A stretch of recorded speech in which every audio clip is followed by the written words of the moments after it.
के बाद मिली वो, एक मुद्दत के बाद मिली वो, खिलती खिलती बहकी बहकी खुशबुओं में लिपटी लिपटी, चहकी चहकी अपनी कुर्सी से उठकर वो मेरे पास भी आ बैठी थी।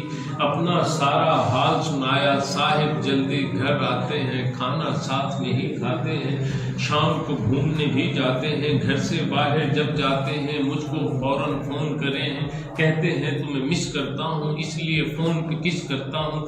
दूर दराज ममालिक से वो इतनी शॉपिंग कर लाते हैं, कमरे सारे भर जाते हैं।